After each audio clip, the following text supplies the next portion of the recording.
The Arab Media Forum this year in Dubai has really served as a unique opportunity to bring together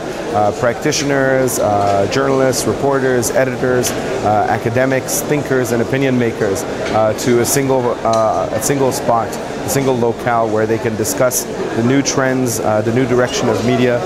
in the Arab world, and what it is that we can look forward to. Some of the discussions that have really been that have come to the forefront in this debate are literally the questions that are raised across the board in the world of media, in the world of journalism, in the world of internet communication technology as well. So it's a really cutting-edge opportunity to converse and convene to discuss some of these issues. The individuals that the Dubai Press Club